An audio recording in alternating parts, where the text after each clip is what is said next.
We are back with Just Cillah. In our last episode, we talked about immigration from the perspective of me being an African-American woman interacting with an American of African heritage. And we are all African-American, but we need to have that conversation about the things that are dividing us. So if you want to learn more about that, it was really, really interesting. Please go back to episode 5 on Cillah.com. I am again joined by an amazing, amazing news anchor. Carol Daniel is just phenomenal for a community that is underserved by the African-American voice. And so having her here with me really helps us get to some issues that will hopefully unite us as women, particularly because we have power. So what we are talking about next is what we can do as powerful, progressive women to move conversations ahead that are in our best interest. Carol, thanks for joining me. I want to hug you. I love that. Thank you so much for having me. Thank you. So the big thing in the news right now, the squad. Yes. What are your thoughts on that? It's so interesting to me that people are having an adverse reaction to just the squad, like it's something negative. And my husband said to me, well, where does that even come from? And I'm like, honey, it's just women. We just get together and somehow I think it may be millennials who started calling themselves the squad. It's not a negative thing. It's just, and they were called that. They didn't call themselves that. That name was hung on them just because they're 4 women who are together. And I've been in situations where as a vocal woman, period, just as a vocal woman, yes, that I was not received positively. And my husband has even said that when we first started dating, he was concerned about my, and I'm going to use the word that he used, mouthiness. He was worried. He yes, said, Cillah, that he told friends, I'm not sure I can handle the mouth. You're certainly strong.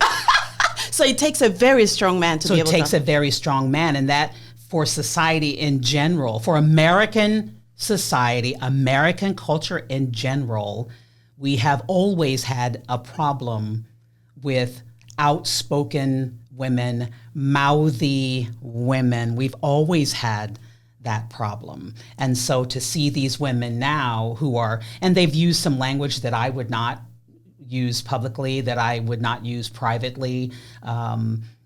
There's some things that I don't agree with in terms of their approach, but these are women who want to move as they see fit, as they were elected to do, who want to move their constituents' lives forward.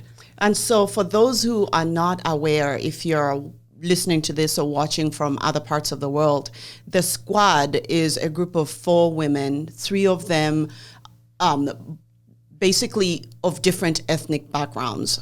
They're in Congress, it's their first year, mm-hmm, and there's a lot of news surrounding that and their approach, and they are known to be disturbing the status quo right now. So if you don't know much about it, Google it. I believe the way the term came about is they were all in the same room as freshmen, mm-hmm, fresh women, yeah. And really excited about being in that room together at such a high office. So they took a picture and hashtagged it, the squad. Well, guess what happens with social media? Well, it took off. The media ran with it. So mm-hmm, they're called the squad. And now politically they're known as the squad, which has a negative connotation. So for me, when I look at them, what I'm seeing is we always talk about millennials. We always talk about Generation X. We always talk about these things and how they are different. Why is it surprising that these women who are in a generation that is about progression and social change, cultural change, are in there trying to make that happen? Why are we surprised? I don't know why we're surprised, but there's a combustion happening because you have progressive Democrats, and even within the party, there is a debate as to how progressive one should be. When you're running for office, there's always the sense that you have to go to the center so that you can get the middle of the road voter as well. And then when you get in office, you become progressive or left-leaning or right-leaning. So this is just the way that things have always happened. But you have a president and a Republican Party that has gone more to the right, and then you have these women who have gone more to the left, and you have a president who is very vocal. Some have called him a bully. And so you have this combustion happening. Women who are saying, I am not afraid of you. There's nothing you can say or do.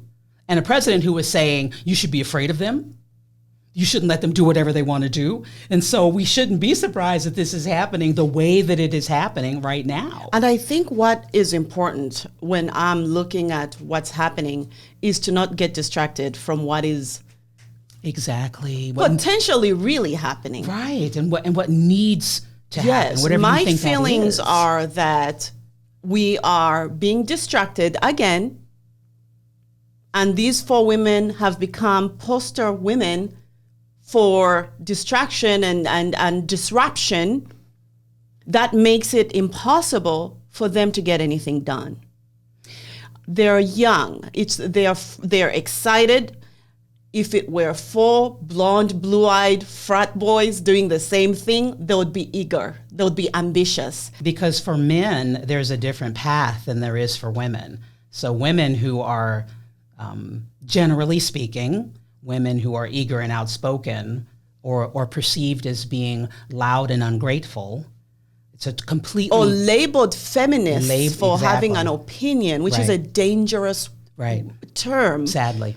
All those things are divisive. Yeah. And, when I became a U.S. citizen, I pledged allegiance to the flag of the United States of America. Mm-hmm.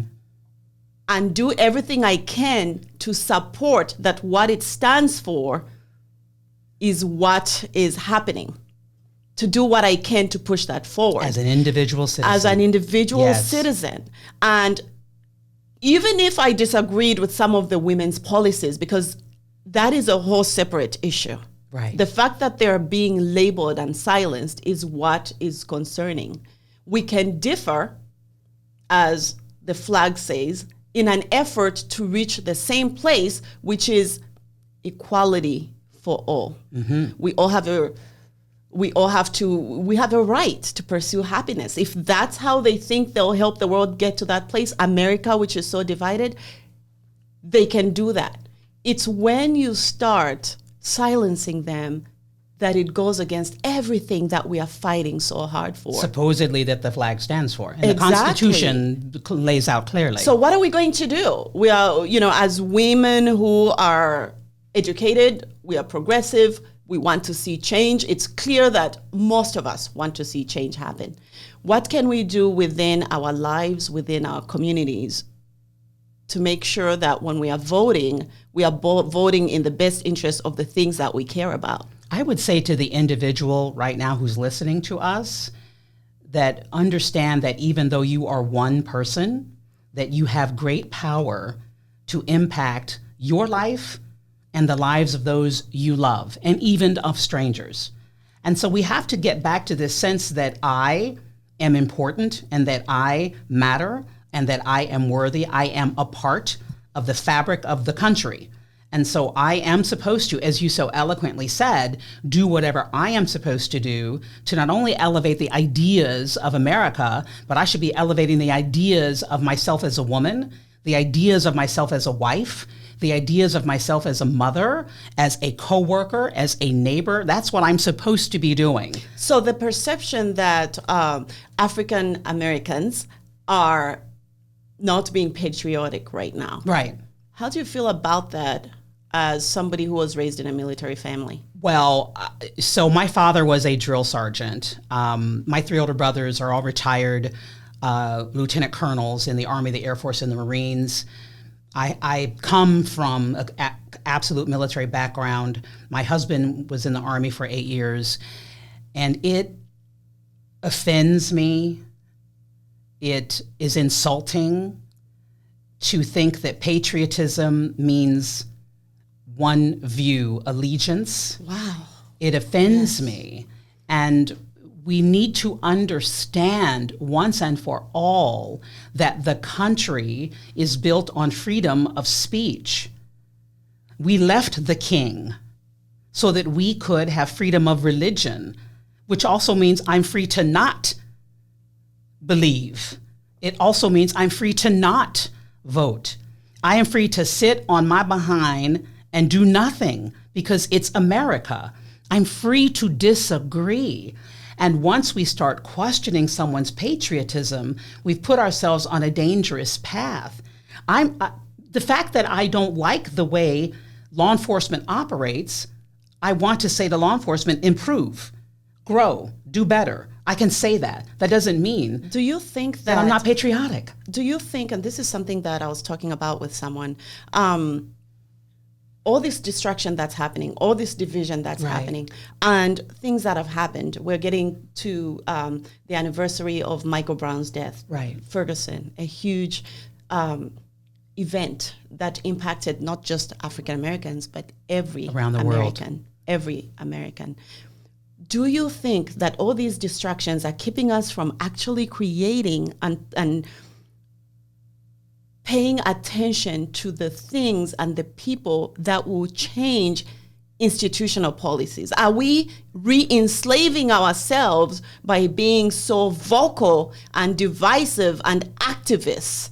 Do you think there's something else we can be doing to make sure that long term those things are implemented? Because as you've seen after Michael Brown, there have been many other shootings. Right. I don't think that we are re-enslaving ourselves. I do think you can always question the approach of activism. You can always question the manner in which people call for change, but we have got to call for change. And again, I go back to the individual, that you are a part of this. You've got to know that you're a part of this. And then I say to those who would look at the person calling for change, to listen to that person calling for change. We can get distracted in, oh, they don't like America. That's a distraction. When I see young men who are not living their full potential, as an American, I should say to that young man, you are worthy, you are lovely, you need to achieve, you need to go higher in your life. What is your approach with your children when it comes to these matters of race, inequality in politics, inequality in America, period? I've always, my husband and I both have always said to our sons that our marriage is not about us. It's about solidifying something and being a solid foundation so that other people can see it and be inspired by it. And so your life, your success is not about you. Yes, you'll get some things from it, but it's not about you. It's about the community as a whole. So you need to achieve and be who you're supposed to be, because in our mind, God has called you to be something, someone in the world.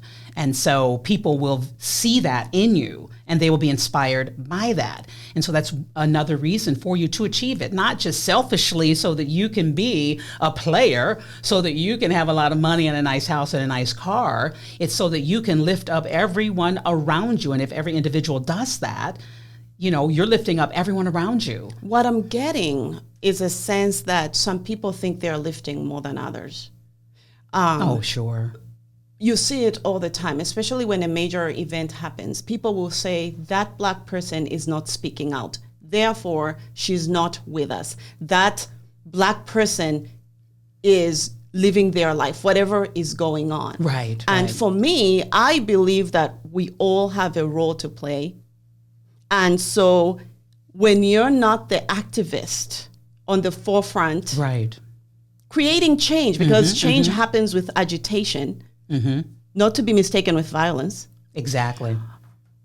There is somebody who's also working to share the human connection that we all have to help create understanding. There is somebody right now in a lawyer's office trying to figure out how to change a policy. Exactly. so that institutional racism is changed? How do we come together on so many things so that in 2020 we all understand that we are all working towards the same goals to make sure that that office of the president is one that empowers the entire nation? The entire nation. And there's also a woman, a mother or a father who is simply sending their child to school and feeding them and checking their homework. And that is a role that needs to be played well, right? Totally. And so we can view each other differently, that everybody has a role to play. The person who says, I don't care, and the person who is being a negative influence, that is the one that I would look at and say, you need to stop being a negative influence. But the mother who's raising 3 kids and is going to PTA meetings, but she's not necessarily protesting in the streets, I am not going to say to her, you need to come and protest in the streets with me. I'm going to say to her, raise your kids, go visit people in a nursing home, be active in your church, be active in your son's school. She's playing a role. I love that I'm hearing you say that, because your voice matters.